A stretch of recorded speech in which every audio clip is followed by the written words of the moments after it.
Hi guys, it's Wait and I'm here to do a pour. I'm using a recycled piece of glass. If you choose to use glass, please remember to clean it with something that won't leave residue. I prefer alcohol. This is 99% simply because that's what I have in the studio. And I use a lint-free cloth so there's no residue. That way you know you have good adhesion with your paint. I'm going to be pouring over this bottle lid, and I'm trying to figure out how to show you. I cut it up here. This is a high point, and on the side I cut it up, and we're going to see how that does.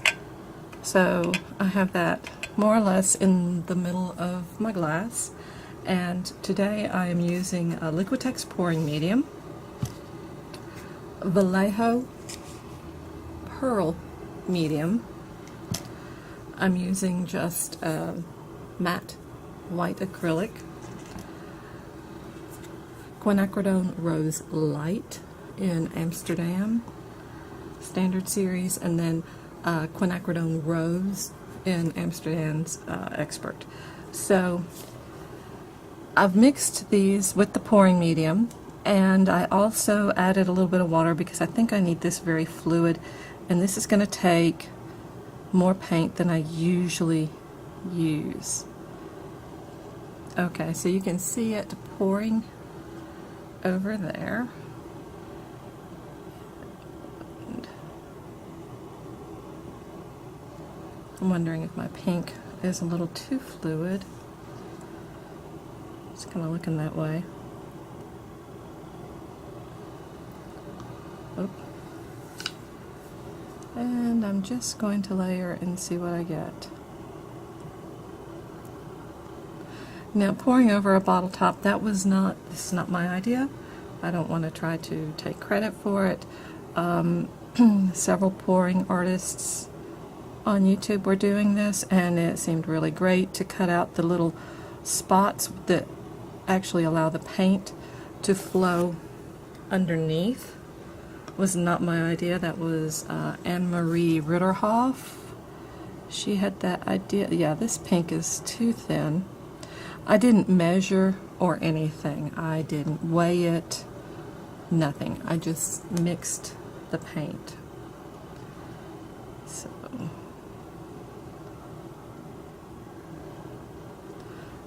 now a little bit more.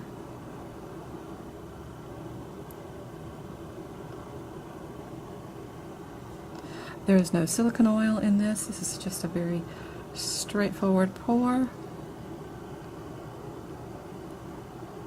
Oop. And I'm not doing a good job of trying to make sure that it's all symmetric. That's really not what I'm going for. But as you can see, this takes more paint to do. Let's put this white in here.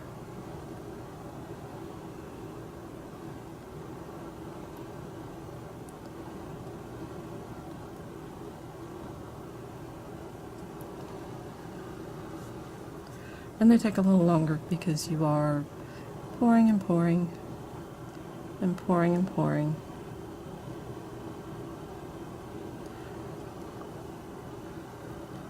And I honestly have no expectations. I really don't know what this is going to do. But I will be playing more with this concept. I have several ideas that I want to try out.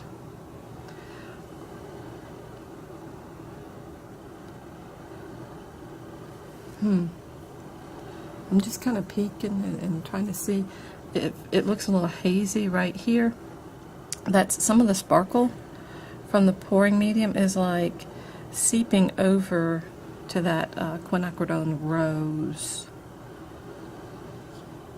which I have found that when I use a lot of quite a few of the like metallic pouring mediums and paints will do that. The little glittery stuff tends to bleed over, and it sort of dulls down that rose. So I'm going to pour a little bit more of it, and then I don't think I'm going to use it after this. I've got quite a good bit left, and I'll put that in a little squeeze bottle and save it. I think I'm going to separate it with some white.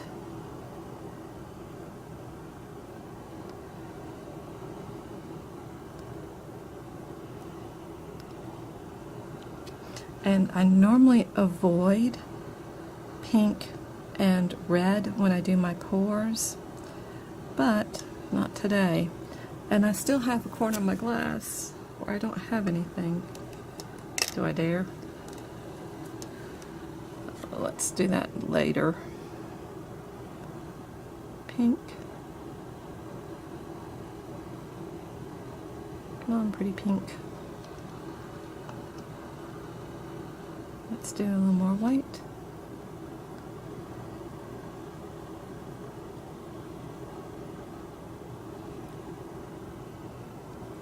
Let's get that rose.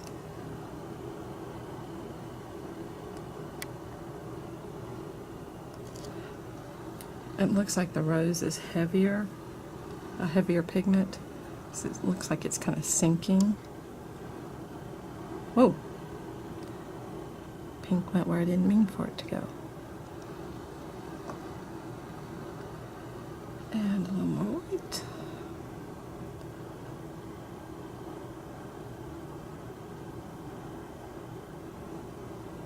I was worried I had mixed up too much paint. Not thinking that way now.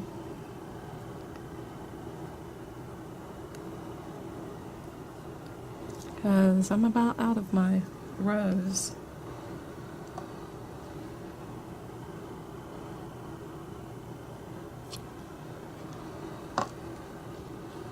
And some more white.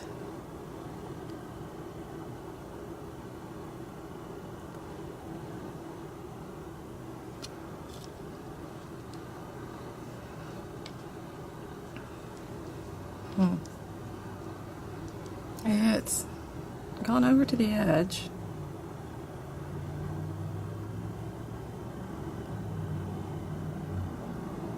That may be it for my pink. I want to go with the white.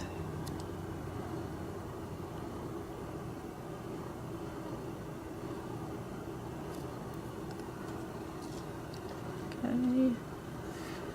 And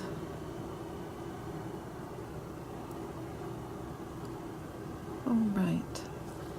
Now I'm going to lift the center, pull this out, and it's going to drip a minute. I'll let it drip. Shake the drip. Okay. It's out of the way.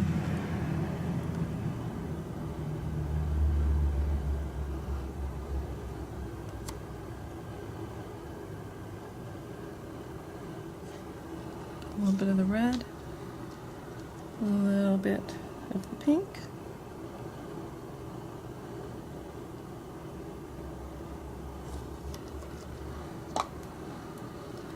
And then the white.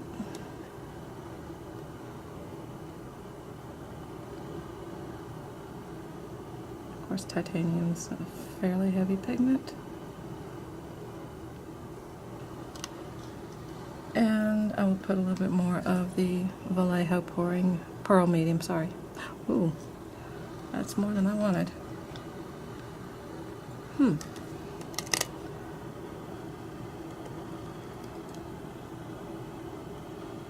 Sort of stretching it out a little bit.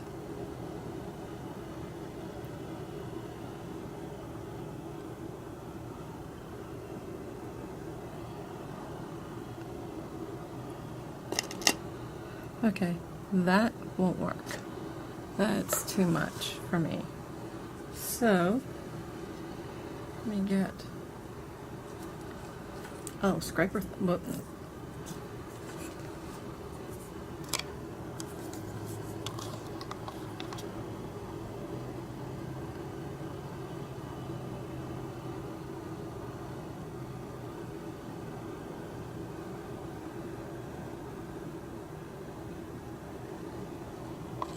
try that. Be a little white.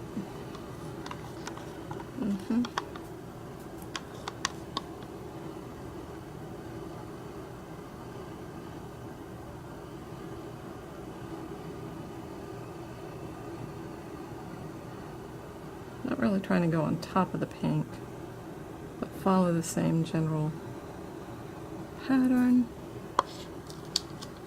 I don't know if I can get any of the rose. Let's see.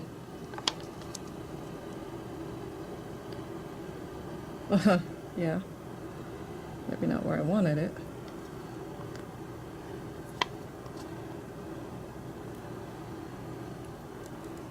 And that's about all I can get from that. And now I'm going to take a little tool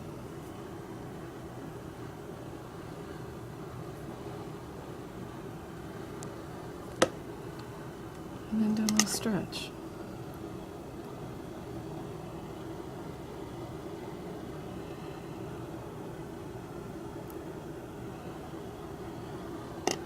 Okay, and there we have it.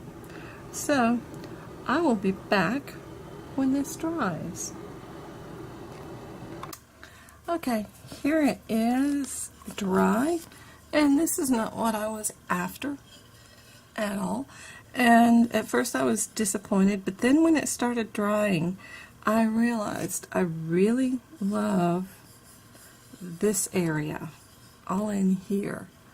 And it sort of frames, and this area would be perfect to paint a flower coming up, and then you've got all of the darker around the edge framing it, so it's gorgeous for that. I've got this nice neutral space right here to put a flower. Again, not the look I was after, but I really do think I like it. There is some cracking right here and here, but I actually like that look, and since I didn't have and didn't want cells, I didn't set this one up to make cells, it adds a little bit of texture and interest. So I do like it, and I do like the idea of coming in using particularly this darker color as an accent in the flower right here. I think that might be gorgeous. So I was really happy with the pour. Once I realized, hey, it's kind of given me something else that would be pretty neat to do. Then I was cleaning up the back side, and I've got a flower right here. So this is what the back side looks like, and it's not as dramatic as the front side, but I got that flower. And I don't know, I think what I'm going to end up doing is painting a flower here, but then also doing some work on top of the glass. And I just cleaned this up. It needs a little bit more cleanup done on it. Just take a razor blade and scrape. I've got a video that I'll post about that. But I mean, thinking of doing something to sort of bring out this flower and thus have a double-sided painting.